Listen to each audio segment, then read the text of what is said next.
40 years ago, Satan was betrayed by his right-hand man, Ashby, who came to him with a simple yet elaborate suggestion to increase the potential chaos factor of an ongoing human conflict. Imagine how much longer the war would last if one of them didn't die, if they couldn't die. Satan, liking the idea, commended Ashby for his ambitions and tells him that he reminds him of himself. He then proceeds to cast an immortality spell on an unsuspecting target, chanting in demonic tongues. But unbeknownst to him, Ashby is also casting a spell but on his master. When Satan finished casting his spell, Ashby saw it as a right opportunity to complete his spell on Satan, who becomes furious at Ashby, who taunts him, stating that this is only the beginning of his plans. What does that mean? I have no idea. 40 years later, on just an ordinary day in downtown Driver City, Susanna Lee is going about her business, not knowing that Wes has been keeping surveillance on her. Susanna was a key witness in a huge case against Rick Black, the son of Senator Richard Black. He got away on mistrial and her reputation was ruined. Wes still thinks that Rick Black was a slimeball.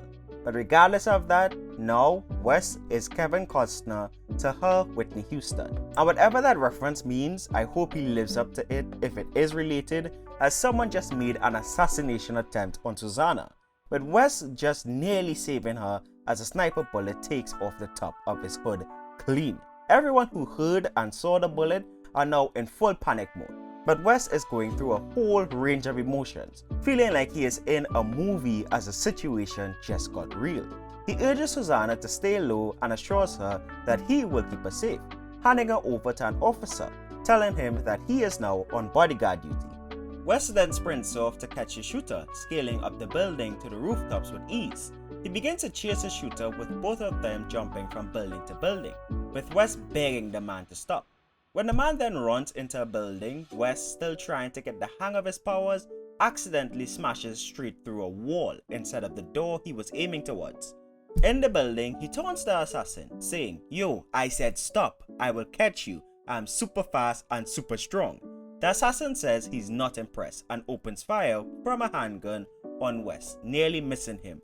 Wes eventually catches the assassin and demands answers on who hired him and why he tried to kill Susanna Lee.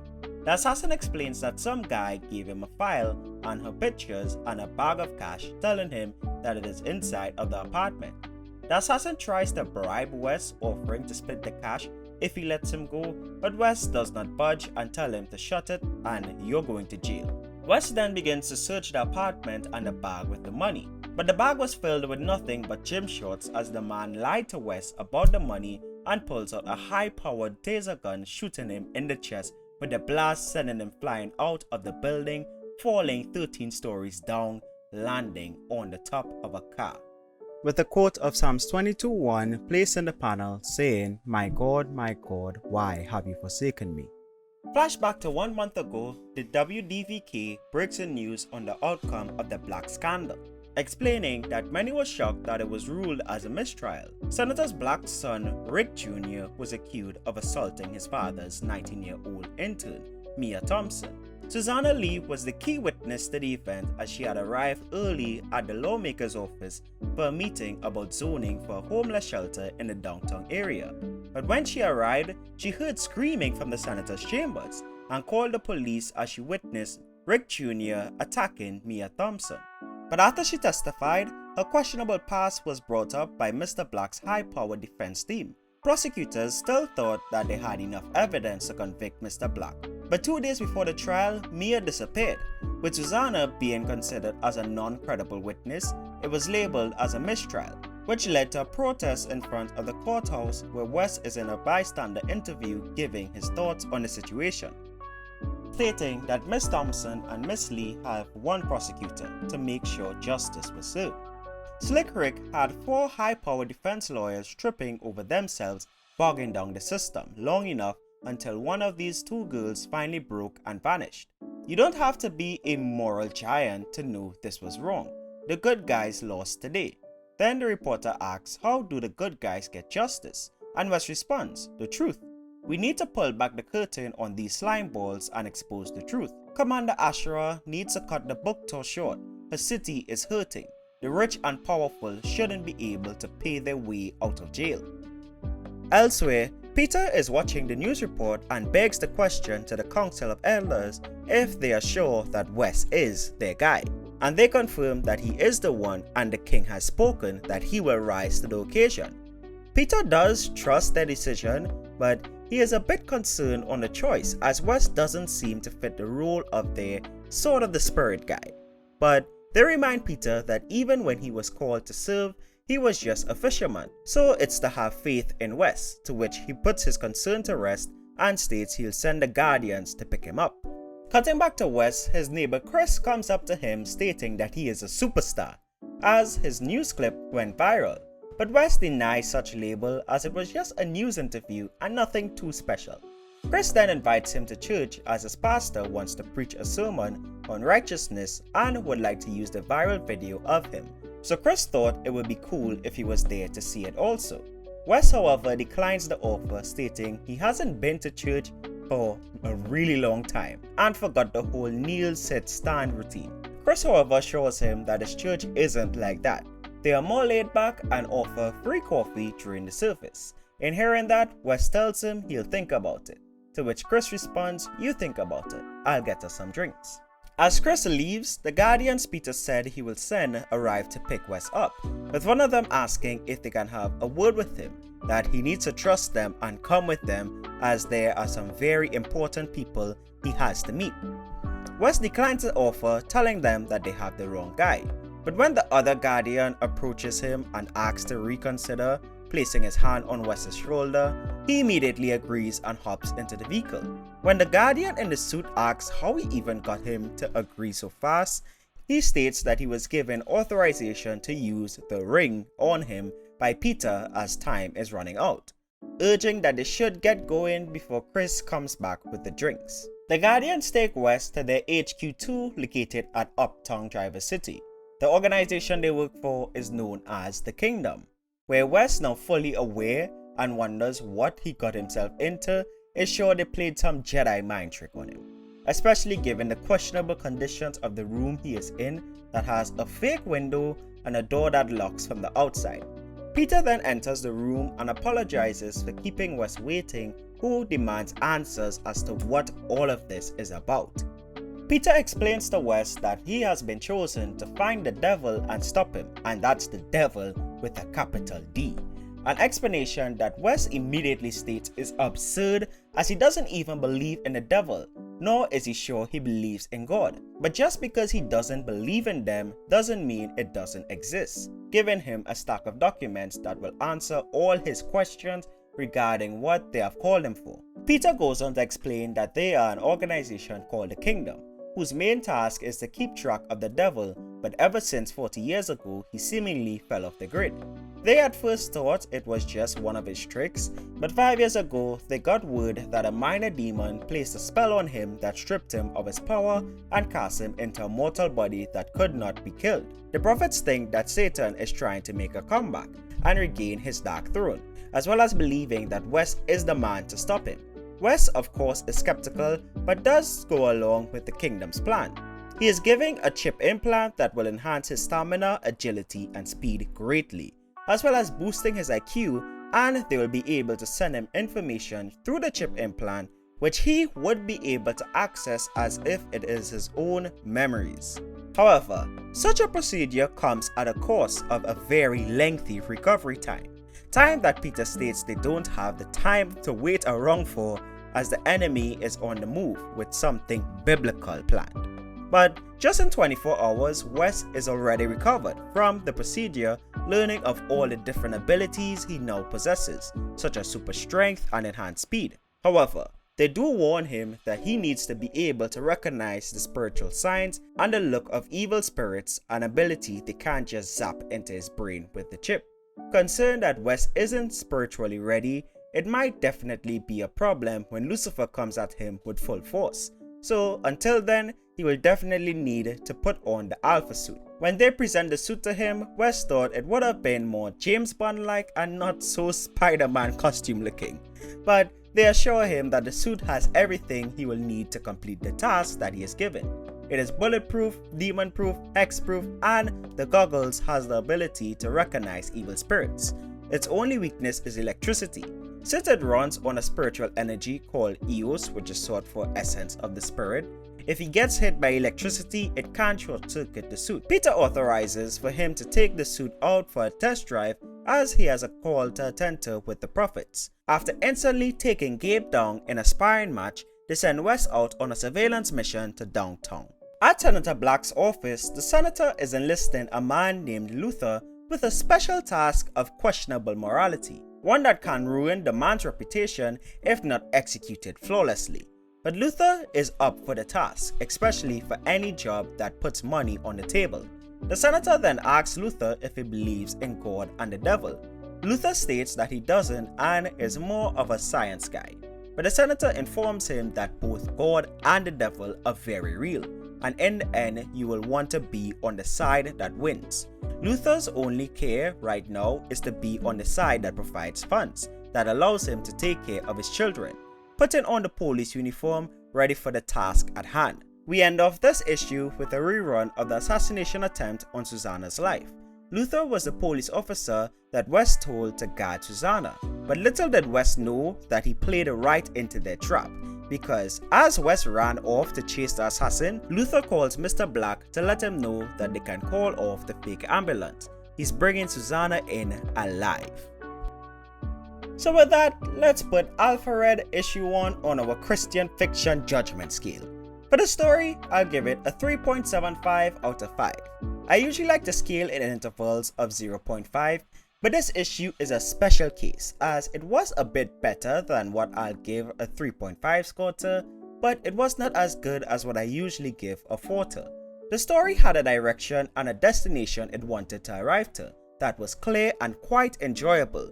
But the way they arrived at that destination was in a this works that way because we wanted to work that way rather than in a convincing way. The plot armor had plot armor is the best way to put it.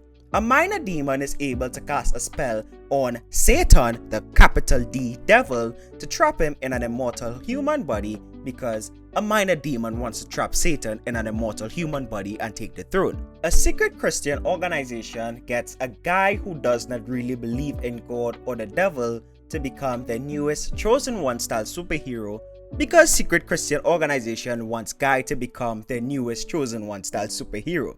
You get what I mean? Like, I really like what they did, especially with the Luther aspect of the story and the way they blended that into the opening scene at the end of the story. But a lot of the story plot points just worked out because the story wanted it to work out rather than in a actual organic congruent way. It's like it's the chosen one trope, it's a chosen one trope through and through. And though the dialogue surely hit the superhero cliches and tropes, it was actually quite enjoyable, even with a statement like "Sayonara Satan," which for whoever has been watching our videos would know that in my personal opinion, seeing sayonara in a comic panel is an instant eye roller for me. I just think it's overused, and the situations whenever it's like sayonara, guy holds gun to someone's head and about to kill him, and then the guy fights back and rams a forklift into him, or sayonara and then this happens, and that is just like, it's so overused. It's sort of like an overused cliche that annoys me a lot because it's like, it's really, whenever you say sayonara, it often feels very anticlimactic. It's like sayonara and then like this happens that really, like, in most cases shouldn't make sense to happen. It's just one of my personal pet peeves with, like, in comic book dialogue. But let me stop ranting. I did enjoy a lot of the aspects of the dialogue of this first issue. When it comes to artwork and creativity, it's a 5 out of 5. From Alphared's suit design to Satan and Ashby, they're all pretty well done. I really like the concept of the kingdom, this sort of secret Christian organization keeping tabs on Satan's whereabouts is a pretty cool concept. In the Kickstarter for the final issue of the series, the author does state that this series is indeed a Christian spin on a mashup of his favorite IPs such as G.I. Joe, the MCU, and Transformers. Really want to see how that's going to come about. It's also amazing to think about the fact that this is a concept James, the author and artist of the comic, has been working on for over a decade according to a Facebook post I found and took it to Kickstarter in 2016 or 2017. Kickstarter doesn't really say the day that a campaign was made. Really amazing, and I'm glad he never abandoned the idea all those years for me to now to be able to cover it today. However, I must say that the Christian spin on popular IP's approach sort of is the aspect that faltered a bit for me in this issue, which is why I'll give it a 3.75 when it comes to theological basis. As I said, the concept of Alpha Red is pretty cool, but their theological execution honestly just feels like a superhero story that went through a rewrite to slap in some Christian buzzwords in certain places. There were instances where it worked well, then there were some where, in my opinion, it just doesn't. Statements like the sword of the spirit guy sounds cool when it rolls off the tongue, but in context it makes not one lick of sense to the biblical context of sword of the spirit. The Psalms 22:1 verse is well placed into the comic panel, but in context of what was presented, it made no sense to the storyline of the comic. The only way to me it would make sense is if it was just a scripture that Wes rattled out of the top of his head, as he definitely felt the pain of a 13-story fall even though he has super strength. But that still doesn't make much sense of Psalms 22 verse 1 with what went on in the prior panels and in the preceding panels. I'm not even going to go down the minor demon casting a spell on the capital D devil that was able to strip him of his power and put him in a mortal body aspect, as it only has been one comic page about it and some explanations thrown in, and it does make an interesting premise. But I really want to see how they're going to handle it and keep it biblically accurate. Like, I'm all for maximum creativity in Christian fiction. I mean, my favorite comics I have covered on the channel thus far are one that includes a Nephilim catching a fade by the hands and sword of John the Apostle, who is alive in the 21st century, fighting alongside Christian superheroes to stop the premature rise of the Antichrist. A Nephilim seeking to destroy the Christian multiverse, Christian mercenaries taking down an Antichrist-sanctioned AI program, an atheist-turned-God-hater creates a portal to heaven and willingly takes a 1v1 with an angel. He lost, in case you were wondering, by the way. So in the case of Alpha Red, I just want to know where a story about the devil, capital D devil, getting a spell cast on him that strips him of his power by a minor demon is going to lead, as it's a premise that could go off the biblical rails really quickly if not done right, and grounded within biblical parameters. So for the final category on my enjoyment and recommendation is a 4 out of 5. Despite the quirks and concerns, it was a fun read and a good first issue that surely has my interest to see it all the way through. That final panel of the comic was actually a gasp moment for me, in all the ways that this story was really under that predictable chosen origin style story. That last panel was like, yeah, I'm excited for issue 2. So overall, Alpha Red issue 1 gets a 4.1 from the Xplanations. Link to purchase the comic will be in the description below. The author actually made an Etsy store for the comic series just in time for our reviews, as prior to me reaching out to him to cover the series, there was no way to actually purchase the comics. So to the Xplanations folks that are looking to add another comic series to the collection, be sure to check out Alpha Red and stay tuned every Tuesday or Wednesday. My schedule has been very hectic that I am not really able to meet the Tuesday video slot as much, so Wednesday is much easier for me throughout the month of September for our review of this 5-part series. If you enjoyed the video, then why not consider leaving a like on it and subscribing for more reviews and coverage of comics made by professing believers.